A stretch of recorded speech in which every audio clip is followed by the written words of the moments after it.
What we take to be coincidences and miracles are actually very common and easily explainable occurrences.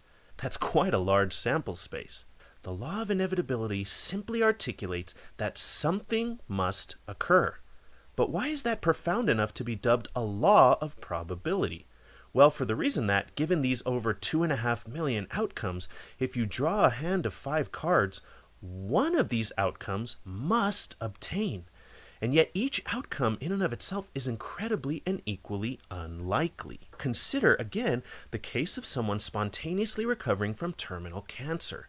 Those odds are actually vastly higher than the probability of being dealt a royal flush in poker. Belief in miracles, while deeply meaningful to many, often stems from a subjective interpretation of rare but statistically inevitable events. What may appear miraculous is frequently explicable through the lens of probability and the law of inevitability.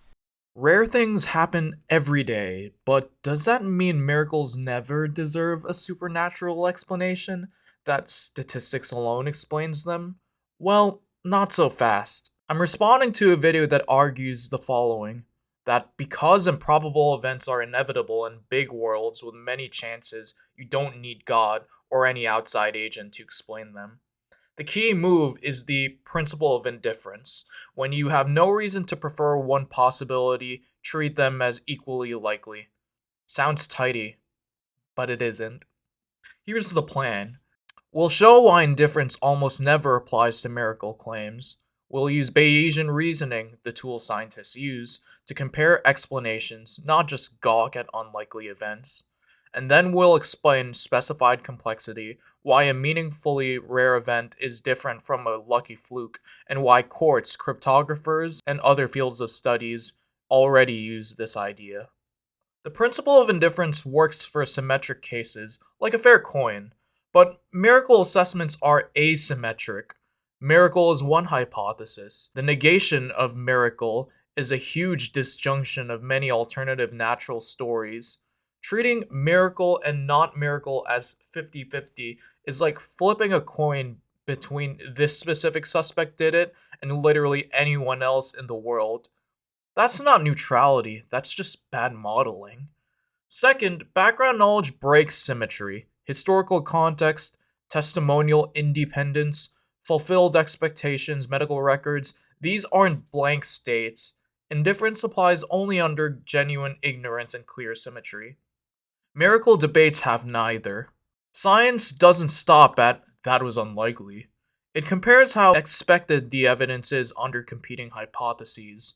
That's Bayes' theorem. Two factors matter: the prior, how plausible the hypothesis is before new evidence, and the likelihood, how well the hypothesis predicts the evidence compared to rivals. Suppose the event E is a medically documented recovery occurring exactly after targeted prayers in a pattern predicted by theology and embedded in a wider historical narrative.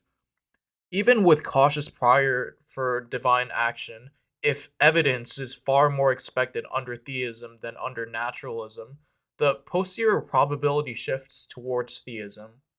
With a large likelihood ratio, the evidence dominates the prior. That's how medicine, forensics, and astronomy handle surprising data. Not by shrugging rare things happen, but by asking which hypothesis makes those data least surprising.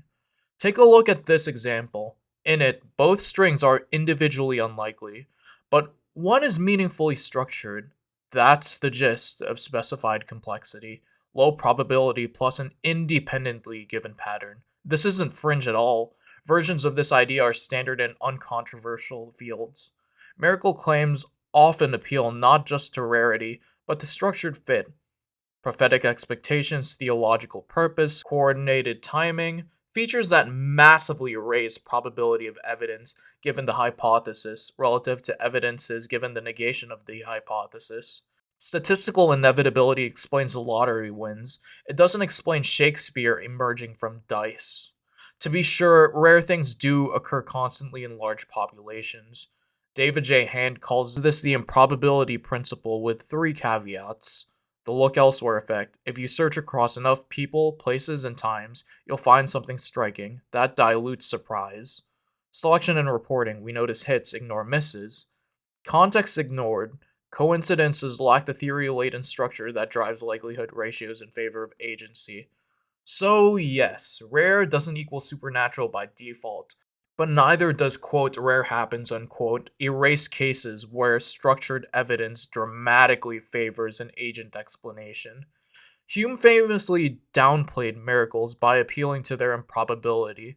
Modern philosophers and statisticians have hammered that move. The right question isn't, is evidence unlikely in general, but rather, is evidence more expected if hypothesis is true rather than if hypothesis is false? That's Bayesian model comparison. Add severe testing, strong scrutiny that would likely have exposed error if there were one.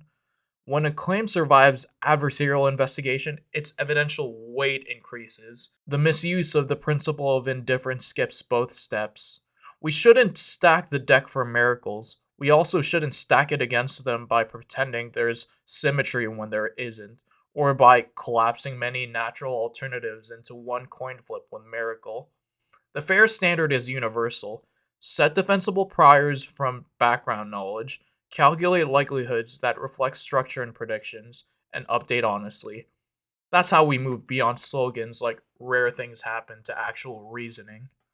Rare events happen all the time, but as for meaningfully rare events, those that line up with independent patterns and pass severe scrutiny, can count as evidence for agency, sometimes even divine agency. The principle of indifference doesn't decide that question, evidence does. This leads us to our final point, that is, independently verifying specified complexity.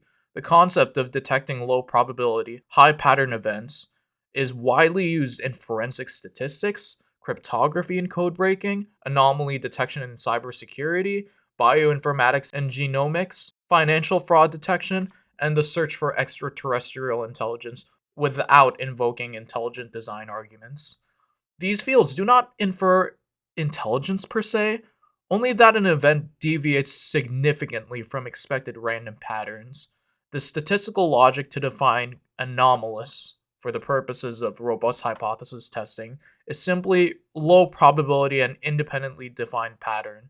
Controversy arises only when the method is extended to a metaphysical conclusion, for example, divine design, without exhaustive consideration of alternative natural mechanisms. So to wrap it up, my critique of skeptical agnostics video regarding miracles is that it, number one, ignores the certus paribus clause in the principle of indifference. Number two, it disregards standard Bayesian conditionalization. And lastly, that it fails to differentiate between random patterns versus independently verified intents that aren't retrofitted. As for my personal message to skeptical agnostic, I hope you don't take this personally. These are just my critiques for your video, and I look forward to your constructive criticism, despite us ending up on different sides of the issue. You made it to the end of this video. If you enjoyed it, please hit like, subscribe, and that notification bell for more content. Got questions or ideas? Drop them in the comments below. Until then, next time, thanks for watching. This is Your Boy Paul signing out. Peace.